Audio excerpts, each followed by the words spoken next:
Hello there and welcome. Welcome to our show. You might be wondering, I'm not the voice of your usual Great British Mickey Waffle team. Well, don't tell them, but we have taken over for the day and are coming after their jobs. Having had the experience of behind-the-scenes day-to-day operations as a cast member, we are here to reveal all, well, as much as our NDA will allow us to. An introduction to some very special friends we made along the way, and whilst also doing what your regular edition of The Waffle does best, which is talking all things Disney. These are all things you've got to look forward to coming your way, as long as we don't cause the need for too much editing for Ben. However, I couldn't do this alone. I have two of the greatest people in the world and people I have the honour to call my best friends. Joining us for this journey, introducing first, is a very, very good evening to Morg. Hello. How are we doing? Very good, thank you, Morg. Yourself? Yeah, not bad. It's a bit weird being here. I mean, I've literally taken over the office currently. So this is where Mum Clay normally sits. I've taken her set up. I've ransacked her office, and it feels quite odd recording for their podcast in our office. I know we're running solo. We're usually guests, but we've got the place to ourselves now. Taking the reins. And I think it should go without mentioning, Morg, that sitting here with us, making her podcasting debut, it is with great delight that we introduce you. She has been mentioned before, but it's with great delight that we introduce Disney's Employee of the Century, Niah. Hi, Josh. World's finest. Hi, Morg. Good evening, Niah. How are you? I'm all right. How are you guys? I mean, you're fine. We've talked before this already, so I know you're all right. We're just about all right, yeah. So how does it feel to be making your podcasting debut? It's pretty weird. Like, I feel like 4,000 people are watching. I know they're not, so, and it's just me. You're in the hot seat. I know, it's just me and my cat, so we're fine. But yeah, I feel like there's been a lot of hype about my name. Like, I heard it on the podcast at least twice, and I'm like, what if I don't live up to the hype? I'm sure you're going to do just fine. So, I'm sure regular listeners will have heard mine and Morg's voices at some point over the last couple of years. If not, then you'll certainly have heard my dad's, who's John, and Morg's mum, Claire. If you're a first-time listener, then welcome. We apologise in advance that this is your first Waffle episode and highly recommend that you listen from the very first episode and work your way up to this edition. How many episodes How many episodes do they have to watch? 130 something. I mean, you better have a lot of free time. All the live shows. Yes, I expect you to watch. If you've not seen them, go back, watch all 130 the regular podcast, and then all the goodness knows how many live shows that have been happening as well before you come and watch this one, and then come back so you've got all the context. It's like the Marvel films. Yeah, I would say we're like branching off now. We're going to be this new beginning. So if you are starting and you started with the first episode with us, so I mean, it's a good way to start. What are we going to call our spin-off? However, we'll go on. What are we going to call our spin-off? The Great British Mickey Waffle spin-off. Don't know. If there's any suggestions, leave it in the Waffler's arms. Don't think we could do GB Mickey Waffle Jr., can we? Bit of a Disney Junior sort of spin-off, yeah? Yeah. Bit of Mickey Mouse Clubhouse. So we continue. If you're still with us, and you may wonder who Niah is, after a light bulb moment between myself and Morg during the January mid-month podcast, that we could actually talk about so much, and Niah would be the perfect fit to our trio. An introduction to Niah is that she became mine and Morg's best friend from day one on the Disney College program. Also, Niah said we had to be, and really became the shining light that we needed after days of work at Disney. As already alluded to, she worked in the world of Disney, along with pretty much any merch shop across all of Disney property. So Niah, it was great to have you a part of our Rebel Breakaway group here tonight. Oh, I like that we're the Rebel Breakaway group. We should be like the Rebel Spies that I never got to be. Rebels. I was a Rebel Spy. I know. I've been Rebel Spy at some point too. Right, why is it just me? Your time's still to come. I want to be the Rebel Spy. You've got to prove yourself. It was on my bucket list as well. Did you guys make like a Disney bucket list? It has to be earned. What of like, you know what's on the bucket list now that Guardians has come off of the virtual queue, is to go and ride Guardians all day and hear every song in a day. That's on my bucket list for the future now. You'd probably only get about 4 rides in, I reckon. And you'd hear Iran every single time. Yeah. That wouldn't be a bad thing, though. Iran's the best one. I disagree. But I only went on it once, right? you only done it once? Yeah. Just once. You've only done Guardians once? Mm-hmm. Oh. I'm just like really lazy and I won't get up for the virtual queue. It's fair enough. No excuses now, though. So now I have some questions to ask you. It's like a job interview. So happy to answer. It is a job interview. Yeah, see if we're actually going to invite you back. Me and Morg are pretty much mainstays on here now, but I mean, are we going to invite Niah back, Morg? Josh is like Alan Sugar, and I'm Tim, or yeah. You can be Karen. Brady or Karen. Essentially, it's going to be a you're fired or a you're hired moment. So yeah, no pressure. Okay, you ready, Niah? Mm-hmm. Okay. So, for our listeners, when did you first visit Disney? The fact that I don't even know the answer to this, let me think. 2016, family holiday. Went with Nan, Grandad, Mum, Dad. First time to Disney World. Mind blowing. And had you previously visited Paris or California or anywhere else before that? Yes, to Disneyland Paris, but I'm going to be like a controversial take and say that like Disneyland Paris is not as good as Disney World. So... That's not a controversial take in this. Good. I have heard that some people rate it at the top. Someone I work with at WAD, Disneyland Paris is their absolute favourite. They're like ride or die. And I was like... Some people put Disneyland Paris, Disneyland Park, and then above that, they put Disney Studios, which is insane to me. The park with nothing in it. I mean, you can do every single ride there within like 4 hours. I mean, once it's got Lion King and it's got Frozen, maybe it can become a serious consideration, but I think for now it's a little bit it's not quite the same level, is it?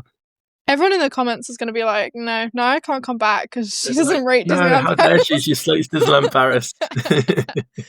We hate her campaign. Like it'll be a Kickstarter to get Niah off the Mickey Waffle. Okay, so the next question. What made you want to do... So you're obviously on the Disney College program with us last year.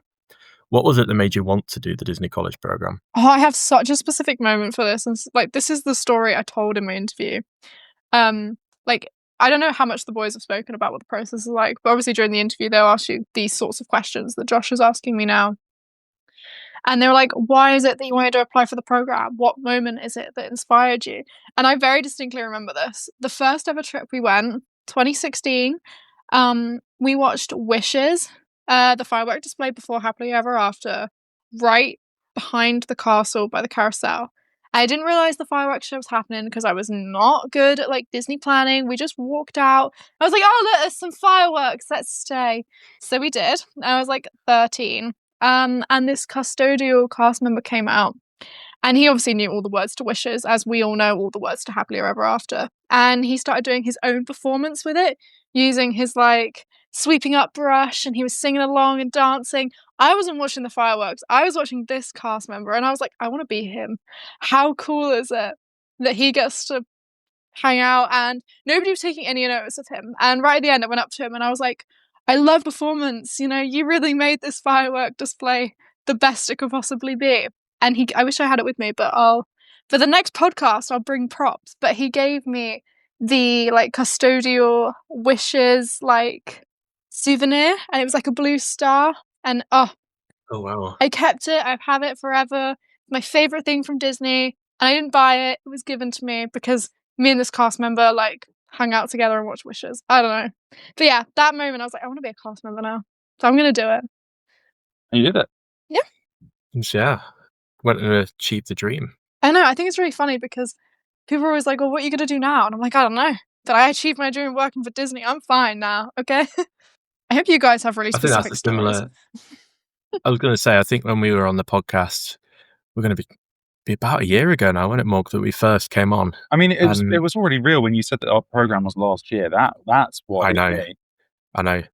It's like it came on my my memories today that I went down for my visa interview in London a year ago yesterday. Oh wow! And that was the last step before, you know, before the whole Disney thing really kicked off. So it was crazy. What day did you have your appointment? The 8th, I believe. I think mine must have been really close to yours. Yeah, I was going to say they were all pretty close together, weren't they? But mine was later. Mine was the 19th of April.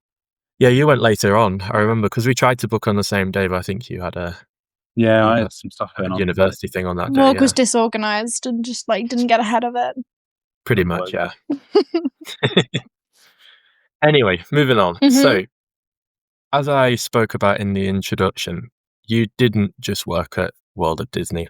So, where Morg, obviously, if people don't know, he worked at Creations. I worked in Animal Kingdom as food and beverage. So Niah was also in World of Disney. However, you picked up at a lot of locations. So I'm going to put you on the spot here because I've not asked you this question ahead of time. What were all the locations you worked at this summer? Oh my god. Okay, so I'm a WOD warrior.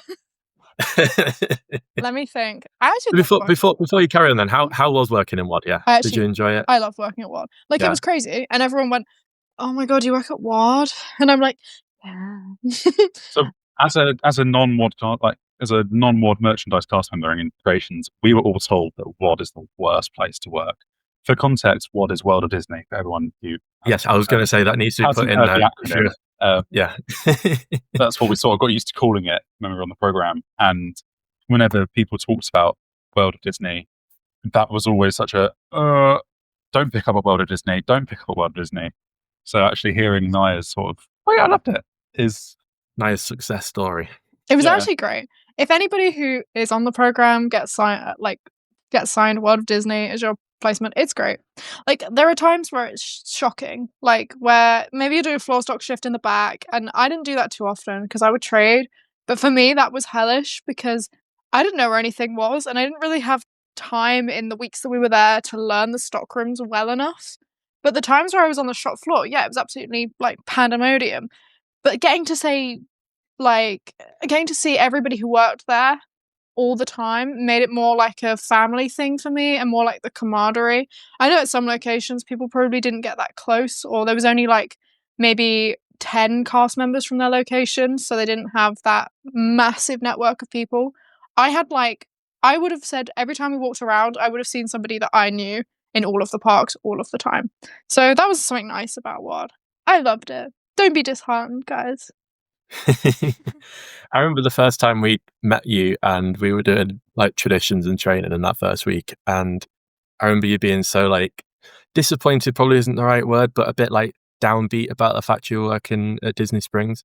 And then by the end of it, I think aside of me and Morg were actually that's quite cool because you then, when you finished work or you had your days off, you were in the theme parks and you didn't have to call one of the theme parks your work, and there was still that special place to you. And then Disney Springs was just the shopping centre that you worked at. It was quite a cool little thing to say you've done, really.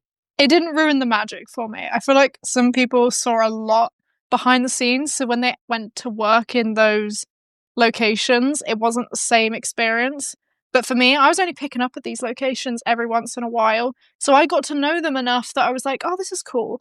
But it didn't spoil everything for me. You want me the list of locations? Yeah, here we go. Okay, we can do this. I'll start with the resort. Wilderness Lodge, Grand Floridian, Tomorrowland, Main Street, but I worked on Main Street East, Fantasyland, Hollywood Boulevard, Sunset Boulevard, Tatooine Traders, which was my worst shift, but for another day. The Seas of Nemo and Friends, Discovery something or another. Discovery Island. Yeah. You worked in Animal Kingdom, didn't you? I worked in Animal Kingdom 3 times, but I think it was at Island Mercantile. Yeah, Island Mercantile and Trading Company. Yeah. Mm-hmm. Yep. Did you ever pick up at Creations? No, because no one would ever trade with me. I was going to say, she didn't want to see you, Morg. That's what it was. She spent enough time with you already. Morg started a rumour that no one should work at WOD, so no one would trade with me. Yeah. Call me. I don't know. So I think, I was going to say, I think we've got a good grasp of there was a lot of locations. So I think over this, however many episodes we end up doing here, I think the vast experience of Niah will certainly come through across all the theme parks. Yeah, I've just got to be careful how much I share, because I'm like, Okay, so your next question, and this can go for Morg as well, actually. So, what were the highlights of your summer? Morg, you're up. Three highlights. I know Morg's already answered this question on the podcast before, but it might have changed us this. And not only have the Waffle asked us this, Zach Brown asked us this when we were on his podcast as well. Oh yeah, go and listen to Zach Brown's podcast. Zach Brown. We were on there. Shout out to nice guy Zach Brown. We were on the podcast. We'll have a whole end of February show. There'll be a whole thing with Zach, I'm sure. Absolutely. And yeah, but yeah, I've always been asked this question 2 times now, and I still don't have a solid set of answers. I think one for me is definitely, it's got to be Typhoon Lagoon between the 3 of us. None of us are wearing the Typhoon Lagoon t-shirt at the minute, which is quite honestly shocking. Disappointed. Although I do have my good vibes only. I've got under my jumper, I've got my Mexican Pavilion one on.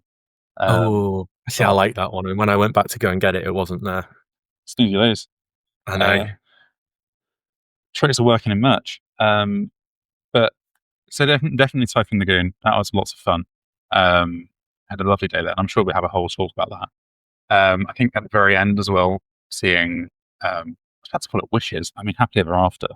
It was us 3 and Niah. That was lots of fun. And then I think I've always got to say, it's not really a specific experience, but just my work environment in general was so amazing. That really made the summer for me as well. Everyone I worked with was fantastic. Good answers. Follow that, Niah. Obviously, Typhoon Lagoon Day was great. Like, honestly, that was... Hi, yeah, you've got to say it now. Sorry, my cat's saying hi, baby. I've got to say Typhoon Lagoon. No, honestly, that is one of my top days. I also... So we did this a lot after WOD shifts because we'd finish around like 12:30. And one of the girls, shout out to Anna for driving us everywhere, but she was like, hey, do you want to go to McDonald's tonight? And I was like, yeah. And a massive group of us from World of Disney all went to McDonald's in our like uniforms and we just took over like, I want to say like 8 tables in McDonald's. And that was a great night. And it was like, it's so simple, but just like going in the car, hanging out with people that, you know, I'd spent weeks getting to know every single day at work, and just hanging out with them. That was great. I love those days. What was another like highlight for me? My mum came to surprise me. She came out midway through my program, but she came into WOD and I didn't know she was gonna come. So I was like, I knew she was flying out, and I hadn't really been keeping up to date with when her flight was supposed to land and all these sorts of things. And I was serving a customer and I looked over to my left and I was like, oh my god, it's my mum. And I was like, here's your change, guess. Like, that's my mum over there. And I just shut my till down and I ran across and I was like, oh my god, hi mum. And all my WOD colleagues were like, I remember one of them was like, oh my god, like, how amazing is that your mum's come? And all the coordinators were really cool about it. So yeah, that was really nice seeing my mum at work. I have to say, I think your mum coming was actually one of mine and Morg's like honourable mentions on our list, because the sweet treats that your mum brought back from the UK was very muchly appreciated. I think I finished with 50 tea bags, which I think I donated in the end. Yeah, I think I brought all my shortbread went down a treat when we were there. So I think Morg ordered Jaffa cakes. I did. Yeah. What is? I was going to say Morg had this massive cupboard of Jaffa cakes when we first got there, and it soon evaporated. What are some of the things that you guys like miss from doing the program? Oh, that's a good question. She's asking us questions now. I was going to say I actually miss. So at Flamingo Crossings, we had like a really lovely like front room sitting area that had lovely couches with a TV. And one of the times that I miss most is we would sit on the couch in mine and Morg's flat in the front room, and like our 2 roommates would like come in and chill from time to time, and we would sit there and we'd watch Supermarket Sweep on the TV. That has to be up there, because the fact now that the only real time we get to have a chat with each other is over Zoom or FaceTime if we're lucky. And so for full clarification, it was so easy back then. For full clarification, everyone, it's not the UK Ryland Supermarket Sweep. No. Oh no! This is 90s/80s American Supermarket Sweep with the same 4:4 aspect ratio of the TV and the really catchy music and adverts. But we would sit there with our Panda Express. We've sat there with Wendy's. We've sat there Domino's. with more Domino's. Wendy's. Yeah, Domino's. What else have we had? Pyology. Portillo's. All of these will get an episode devoted to their own. It's no A whole Domino's we'll return back episode. to these places. No, I think general eating areas around Flamingo Crossings, because a lot of them, I think, certainly like Pyology and stuff, I'd never heard of before. I went out this year and actually ended up becoming a bit of a mainstay. So Yeah, we'll come back to that in another episode. But yeah, I'd say that's one of the ones I miss the most is being able to chill and then just being able to pop into the parks just for a bit of fun. Like that's we'll never get that again. So that's something that I'll always be grateful. Yeah, free tickets to Disney is not something you sniff at, is it? No. I think my highlight is or a thing I miss even is probably knowing that I had the ability to pretty much walk anywhere on property. In terms of I could flash my blue ID and get in most places. And I know that if I turn up now, I probably won't be able to do that. So I'm going to be there in April, and I'm going to be in Epcot, and I'm going to want to go backstage, and I can't, and it's sad. But I really miss it because it's such an amazing experience seeing how everything runs and works in the background, and seeing or just being a part of it. Really, actually, I miss it. And that's the main thing for me, and it's sort of trying to get that in my own everyday life at the moment. It's kind of like being a part of something that's special to other people makes you feel special. Was that really cheesy? Yeah, I think I agree with that though, because if you're there though and you're like making somebody's day or like doing something special, that's because you've got that thing in common with somebody. It's very easily done. Like it's a shared passion for Disney. Whereas you come back to this country and you give someone like a free ice cream and they go like, yeah, like what am I supposed to do with that? Whereas if you do that in Disney, it's like, oh my word, that's amazing. Thank you so much, isn't it? So I think. But then in Disney, ice creams are $20, but in the UK they're about £2. Where are you getting your £2 ice creams from? Because I'd like to know more. I get my free ice cream from work. Oh yeah, I forget about that. Hotel Chocolat's finest. Do we actually have to do or talk about what we do these days? Because like, I don't know, is that you can cut this, but like, is that relevant? Yeah. No, I think it probably is. Yeah, so I'm a university student in my final year, and I'm a secondary school sub teacher 3 days a week now. Not quite the Animal Kingdom outdoor vending, but probably more air conditioned than Animal Kingdom outdoor vending. More air conditioned, yeah. There's no never as hot as I was before. I don't know. Some schools are up there with Thai bus, to be fair, but that is going to be a whole other episode. Teaching from Thai bus. Thai bus on tour. Thai bus on tour. I might have a Thai bus at my new place of work. Who knows? Oh yeah, so Niah is now, you're working in a zoo? Yeah, tomorrow? I'll be working in a zoo. My first day is tomorrow, but by the time this comes out, I'm sure it won't be tomorrow anymore. By the time this comes out, let's fingers crossed you're still in a job. Hey? Yeah. Pray for Niah. Pray for Niah. And yourself, Morg? Yeah, what am I doing? I'm a master's student doing my master's at university. And I'm also working part-time at Hotel Chocolat, which is very similar in a lot of ways to Disney because I get to do sort of magical moments and stuff, which is really fun. It's sort of, maybe that needs a whole other episode in itself, how Hotel Chocolat is the Disney of the United Kingdom. I'm sure my boss will be loving me being out like that. But no, it's that's me. And yeah. Okay. Well, I think that is all we have time for tonight. I hope you enjoyed our little insert into your usual broadcast of the Great British Mickey Waffle. So going forwards, I'm assuming we're all going to go through our time in Walt Disney World last summer. We're going to go through a week by week of our experience and tie that into talking about all things Disney as well as all things us, basically. So I hope you will join us for the journey. Josh will have his tales from the Thai bus. I'll have the creations chat, and Niah will have the warblings from Wad. Wad Warrior. Oh, there we go. I like that. So we'll next time you'll see or hear from us is we'll be talking about our first week, which is going to be all stuff to do with moving into Flamingo Crossings, our training, traditions, costuming, getting our first free Disney ticket. Our first day and was Test Track actually quite closing fun. happened in that first week as well, by the way. So we have so much stuff to talk about in our first proper podcast. So this is like it's like a pre-travel day, this really, Morg, isn't it? Like a pre-first podcasting day. We have to do a pre-travel day 2 as well. Oh, I don't know. I think we can get away without a pre-travel day 2, the flight out there. Oh, pre-travel day, That's me and Morg met each other, actually. Pre-traditions, me and Morg met each other. So that needs to get sorted. I did actually have that in my notes for the next episode. So how we met Niah is in the first episode. A big lore drop. So thank you for joining us, everyone, and don't forget to like, subscribe, listen to the Great British Mickey Waffle on your podcasting platform of choice. And until next time, thank you for flying Star Tours. Bye-bye. Bye-bye.